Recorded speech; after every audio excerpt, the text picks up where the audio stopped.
Voici l'insecte le plus cher du monde. Un lucane cerf-volant, acheté 90 000 $ par un japonais. Là-bas, la collection d'insectes, c'est un vrai délire. Même dans Animal Crossing, les lucanes valent hyper cher. Burk, écarte ça de mon écran s'il te plaît. Tu pouvais pas commencer avec un truc plus esthétique, genre les poissons? Un arowana, ça c'est rare. Surtout s'il est platine. Juste la classe d'avoir ça, même si avec ses 90 cm de long, faudra un grand aquarium. Et aussi un chèque de 400 000 €. Ça paraît cher? En 2018, une carpe koi kohaku, célèbre pour sa couleur blanche et rouge, a été vendue 1,4 million d'euros. Parfois, c'est la taille qui compte, mais souvent, c'est le motif de la tache aussi. Un gros rond rouge sur le front, ça rappelle le drapeau du Japon, on adore. Si ça a la forme d'un cœur, bingo, t'es tombé sur un spécimen rare. Des sommes vertigineuses, mais est-ce qu'on peut dépenser autant pour des animaux de compagnie plus communs, comme chat ou chien? Combien il faut pour s'acheter l'animal domestique le plus cher et le plus rare au monde? Combien coûte la race de chien la plus chère du monde? Cette grosse boule de poil, c'est Big Splash. 1,1 million de $, un record au Guinness Book. Un molosse de 66 cm de haut pour 73 kg. Le dog du Tibet est un gardien légendaire de l'Himalaya, protecteur des troupeaux et des monastères. Avec sa crinière et son aboiement que beaucoup associent à un rugissement,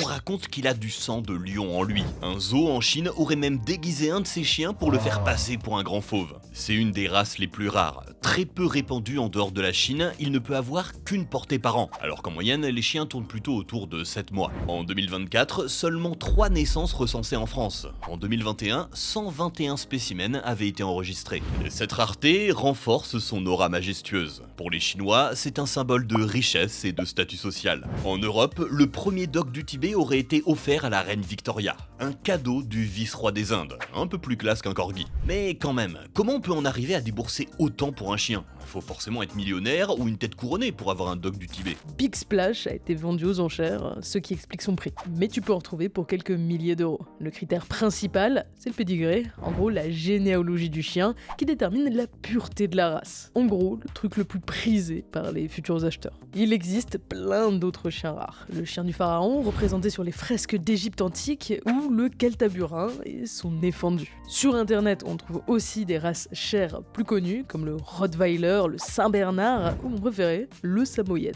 Mais c'est surtout le prix d'entretien qu'il faut prendre en compte. Les poils longs des Samoyed demandent beaucoup de toilettage, les chiens à nez plat comme le bulldog ont des problèmes respiratoires et donc des frais de vétérinaire. Certains propriétaires se retrouvent aussi à dépenser une fortune à la mort de leur chien pour le cloner. En 2006, un couple d'Américains a payé 155 000 $ pour récupérer la copie conforme de leur compagnon. Intéressé mais t'as pas les moyens? Ça peut être gratuit si tu remportes un concours. Il suffit d'envoyer une lettre et une photo de ton compagnon à l'une des entreprises asiatiques dans le business. Ou bien, faut que ton chien présente des qualités exceptionnelles qu'on veut surtout pas perdre. C'est le cas de Tracre qui avait sorti le dernier survivant des décombres à New York en 2001. Ses 5 copies ont été entraînées pour suivre ses traces. Combien coûte le chat le plus cher?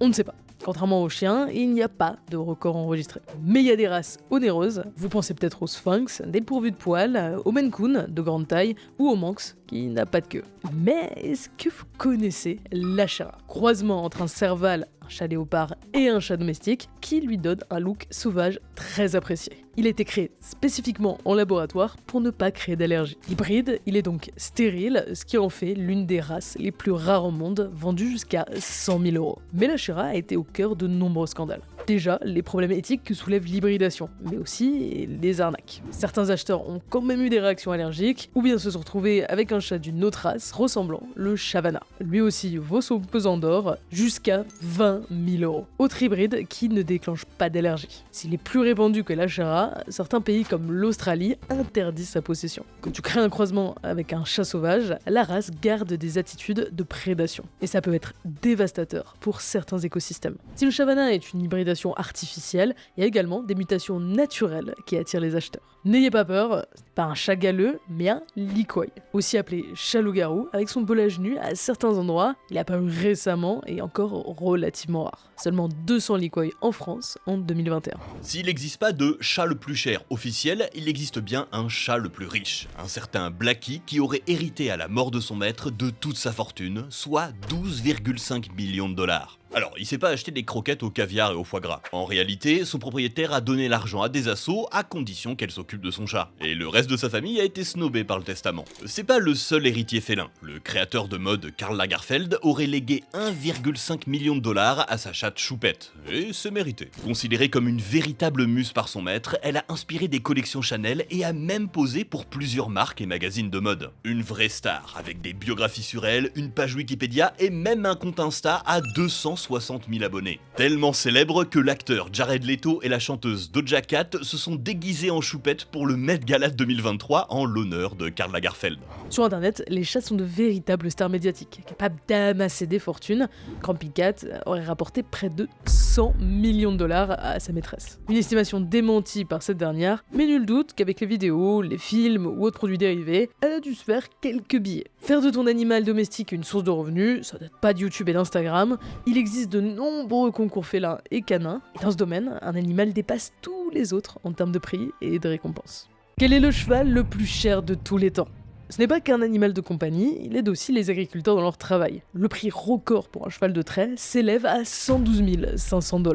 Une belle somme, mais loin derrière Fusaichi Pegasus. 70 millions de dollars. Énorme, mais normal pour un athlète. Une véritable légende. C'est un pur sang, une race faite pour la vitesse, vainqueur de plusieurs courses, dont le Kentucky Derby, la plus importante du circuit américain. On dit qu'à la fin de sa carrière sportive, Fusaichi Pegasus avait amassé près de 1,2 million de dollars. Mort en 2023, encore aujourd'hui, c'est le 8e temps le plus rapide du Kentucky Derby, et le cheval, l'animal le plus cher jamais vendu. Les chevaux de compétition s'arrachent à prix d'or. Dans le dressage, c'est Totillas qui détient le record de 13 millions de dollars. Superbe hollandais à sang chaud et à la robe noire, 2 fois champion du monde. Au saut d'obstacle, c'est le cheval de selle français qui se vend le plus cher, 15 millions de dollars. Et contrairement aux chats et aux chiens, c'est pas la rareté qui dicte le prix. Le pur sang est l'un des chevaux les plus répandus dans le monde. Pour ça, faut plutôt aller chercher des races comme le Akalteke, véritable symbole national du Turkménistan. Surnommé le cheval céleste, il a failli disparaître dans les années 60 avec 300 spécimens restants. Aujourd'hui, on en compte 8000, ce qui est peu, mais c'est déjà plus que le Caspien, petit cheval originaire d'Iran, longtemps cru éteint.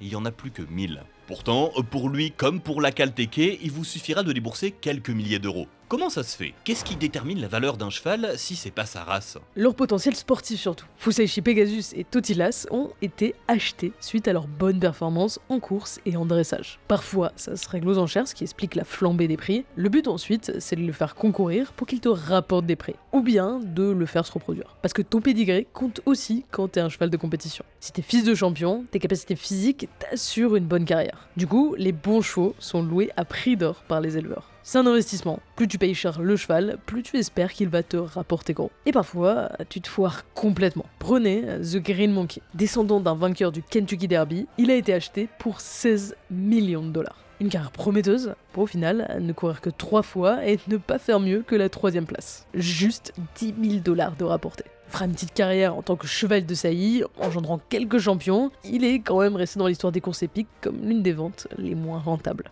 Un pigeon à plus d'1 million d'euros?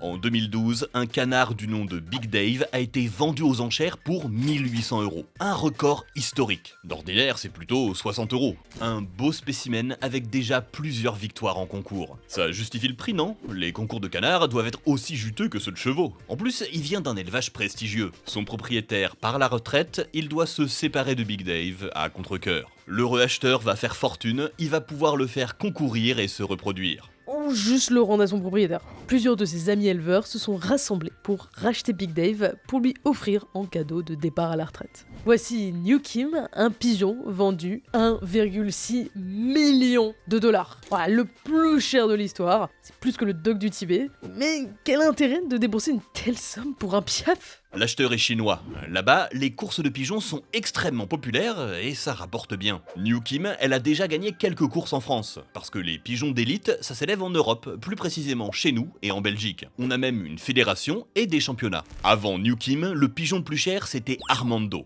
un mâle à 1,2 million d'euros qui a remporté les Jeux Olympiques de Colombophile en 2019. Comme c'est une femelle, New Kim servira surtout à produire une nouvelle génération de pigeons supersoniques. Un peu classique comme volatile, mais on peut quand même trouver des spécimens plus rares. Prenez l'Ayam semani, une poule réputée pour être entièrement noire, pas juste le plumage, mais aussi le bec, les pattes, la crête et même la langue. La cause, une mutation génétique, la fibromélanose. Très rare, d'ordinaire les spécimens conservent des parties non noires, comme la poule de soie avec plumes blanches, fauve ou grise. Mais chez l'Ayam semani, même le sang paraît noir, même si en réalité il est juste rouge très foncé. En Indonésie, où elle est principalement élevée, on lui prête des pouvoirs magiques. Utilisés dans certains rituels et dans la médecine, messagère entre les hommes et le monde surnaturel, selon certaines croyances, porte-bonheur, mais pas spécialité culinaire. Même si certains éleveurs américains affirment avoir été approchés par des cuisiniers. D'autres oiseaux domestiques sont aussi prisés pour leur couleur, comme le cacatoès noir, très rare de par sa faible reproduction, ou le toucan.